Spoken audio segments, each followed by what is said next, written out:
Ya. Ahlul Bait Rasulullah itu siapa? Ahlul Bait Rasulullah itu ya jadi ada satu riwayat Rasulullah pada satu ketika melingkupi dengan selendang, ya, beliau bersama Sayyidina Ali, Siti Fatimah dan dua orang putra mereka Hasan dan Husain, dan Rasulullah mengatakan hadza ahlu baiti. Jadi ahlu bait Rasulullah yaitu Kanjeng Nabi sendiri, Sayyidina Ali, Sayyidatina Fatimah, Sayyidina Hasan dan Sayyidina Husain radhiyallahu anhum. Ada ahlu bait Rasulullah, ada alu Rasulullah, ada dzurriyyatu Rasulullah, ada itratu Rasulullah. Jadi ulama Ahlussunnah itu kalau mau berguru itu tidak sembarangan. Guru itu nyari guru yang jelas sanadnya dan kemudian juga jelas baik akhlaknya.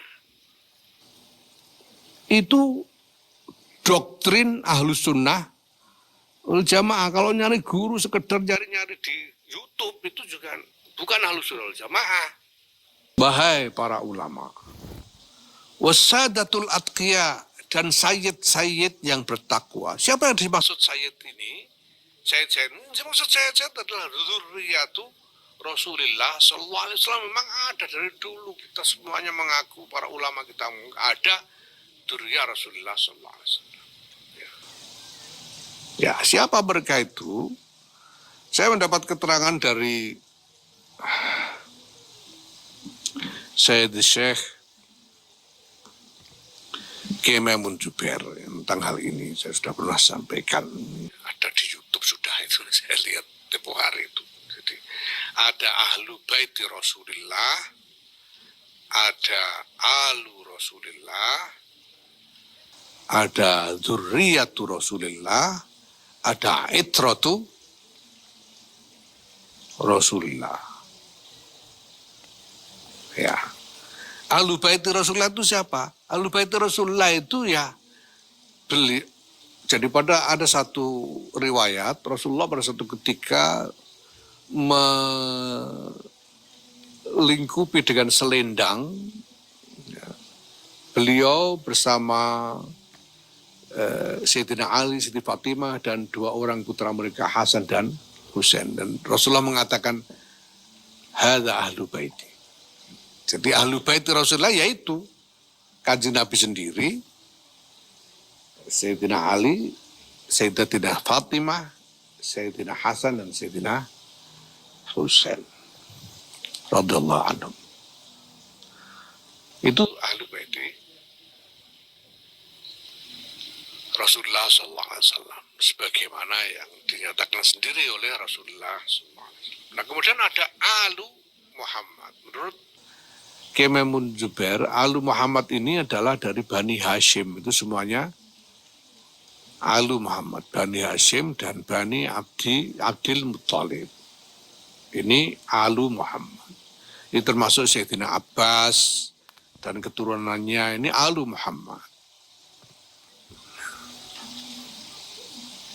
Sepupu-sepupunya Kanjeng Nabi dan lain sebagainya. Ini alu Muhammad. Ya tentu saja yang mukmin, ya. Abu Lahab enggak termasuk, ya. Yang mukmin Sayyidina Hamzah itu alu Muhammad. Keluarga dari Bani Hashim dan Bani Abdul Muttalib. Kemudian ada dzurriyyatu Rasulullah sallallahu alaihi wasallam. Siapa dzurriyyatu Rasulullah ini? Siapa saja yang lahu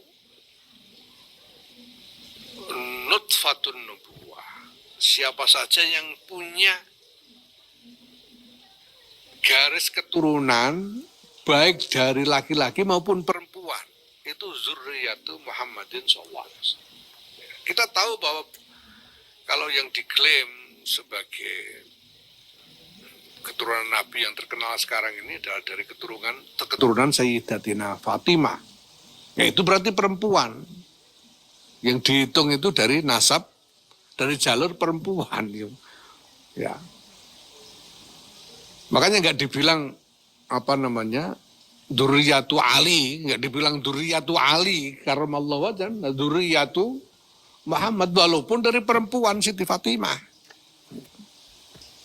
Dan putra Siti Fatimah yang kemudian punya keturunan itu bukan cuma Sayyidina Hasan dan Sayyidina Husain, ada yang lain, ada Ummu Kulsum dan lain-lain. Yang punya keturunan juga. Kemudian Kiai Maimun juga menyebut Siti Ruqayyah dan Siti Zainab itu juga ada keturunannya. Ini semuanya Dzurriyyatur Rasulullah. Baik dari jalur laki-laki maupun perempuan. Ya, makanya saya katakan bahwa kiai-kiai di Nusantara ini insya Allah Dzurriyyatur Rasulullah semua gitu. Karena dari dulu ada tradisi campur yang tidak karu-karuan. Sudah tidak ada lagi parameter bahwa laki-laki perempuan dari Bani Hashim atau Bani Mustafa di Nusantara atau Bani Abdul Muthalib di Nusantara ini, perempuannya harus menikah dengan laki-laki dari Bani Hashim juga. Itu dari dalam tradisinya tadinya tidak ada di Nusantara. Kenapa lah, orangnya belum banyak. Nah sekarang kalau ada Bani Hashim punya anak perempuan, mau dikawinkan dengan Bani Hashim laki-laki sudah tidak ada lagi, ya terpaksa dikawinkan orang Jawa. Dikawinkan sama orang Sunda, orang Minang dan lain-lain. Jadi ini udah campur. Tapi semuanya dari keturunan itu memiliki nutfah nubuwah. Ini yang semuanya berada disebut sebagai Dzurriyyatu Rasulullah SAW. Itu sudah biasa dari dulu, itu campur karu-karuan. Ya makanya juga jadi saya sempat pernah mengulas tentang nggak usah baca-baca lah soal ini, pokoknya tahulah ini Sadatul Atqiyah ini yang maksud adalah itu.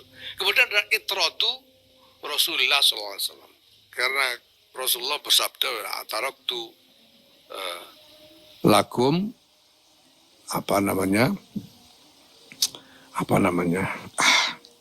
pokoknya aku meninggalkanmu dua hal.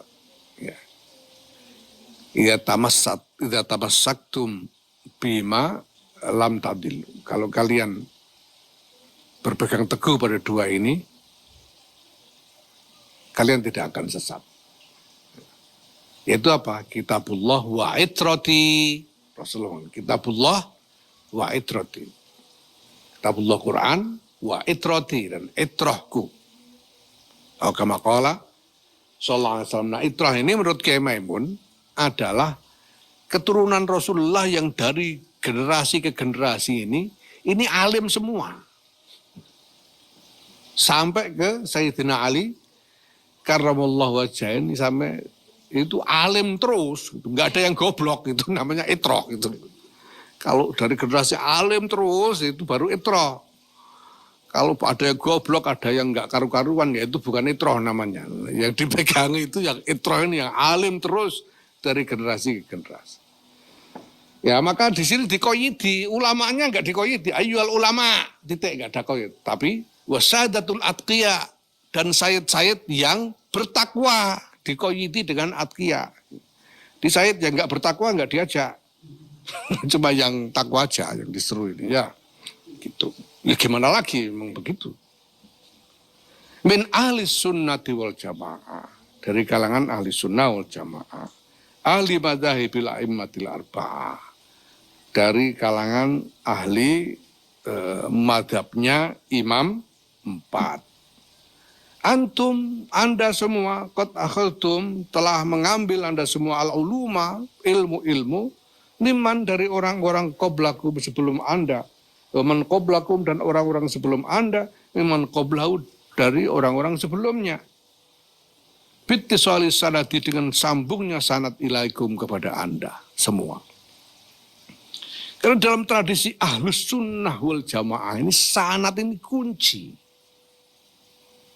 Tidak sah orang disebut alim kalau tidak jelas sanadnya gitu ya. Itu tidak sah. Sanad ini kunci. Saya sudah terangkan sejak awal ketika bicara tentang Rasulullah sebagai Sirajan Munira, tentang sanad ini. Ini kunci. Karena agama tidak boleh ngarang sendiri itu. Sudah sampaikan kemarin. Agama tidak boleh ngarang sendiri. Sanad ini kunci. Ini bagian dari keyakinan Ahlus Sunnah wal Jamaah. Ulamanya, ulama Ahli Sunnah yang dianggap termasuk dalam ulama Ahlus Sunnah wal Jamaah ini, ulama yang punya sanad. Kalau tidak punya sanad, cuma nemu dalil dari sobekan koran, dari sobekan kalender dan sebagainya. Ya tidak termasuk ulama Ahli Sunnah wal Jamaah, walaupun mungkin alim. Tapi kalau tidak ada sanad, tidak. Ini sangat penting. Nah karena di dalam Ahlus Sunnah wal Jamaah ini mereka yang punya sanad ini yang punya wewenang keagamaan. Ya. Mereka ini punya sanad ini. Ya. Wa tanzuruna amman ta'khuduna dinakum, dan Anda semua telah mewaspadai dari mana, ya, amman dari siapa, ta'khuduna Anda mengambil dinakum agama Anda. Jadi ulama Ahlussunnah itu kalau mau berguru itu tidak sembarangan. Guru itu nyari guru yang jelas sanadnya dan kemudian juga jelas baik akhlaknya. Itu doktrin Ahlussunnah wal Jamaah. Kalau nyari guru sekedar nyari-nyari di YouTube itu juga bukan Ahlus Sunnah wal Jamaah. Nyari yang jelas sanadnya dan jelas baik akhlaknya, jelas mulia akhlak, itu guru. Ya, nanti ada dalilnya itu. Ya. Jadi selalu hati-hati dalam memilih guru, karena dari gurulah kita mengambil agama. Kita mengambil agama ini dari guru, dan agama itu saya sudah bilang tempo hari tidak cuma soal pemahaman akal, tidak cuma soal laku lahiriah, tapi ada dimensi ruhaniah yang paling menentukan di situ. Nah karena para ulama Ahli Sunnah wal Jamaah ini disiplin di dalam doktrin sanad dan doktrin meneliti guru-guru ini, maka mereka punya wewenang. Sehingga dikatakan fa'antum, maka Anda semua adalah khazanatuha, gudang-gudangnya ilmu, wa abwabuha, dan pintu-pintunya ilmu. Wala tu'tul buyuta, dan janganlah kalian semua memasuki rumah illa min abwabiha, kecuali dari pintu-pintunya. Faman, maka barang siapa ataha, memasuki rumah-rumah min ghairi abwabiha, tidak dari pintu-pintunya, orang macam itu yang masuk rumah ini rumah itu masuk tapi tidak lewat pintu, itu sumnya dinamai sarikon, maling. Jadi masuk rumah itu lewat pintu, kalau masuk rumah sana rumah sini nggak lewat pintu, lewat gendeng semua, maling namanya gitu. Gitu.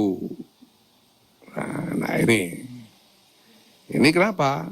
Ini yang pertama-tama diajak. Karena yang dibutuhkan oleh dunia, oleh umat adalah jawaban dari agama. Dan yang berhak menjawab atas nama agama itu sekali lagi adalah ulama. Maka Hadratus Syekh Muhammad Hasyim Asy'ari memulai semua ini dengan menyeru para ulama.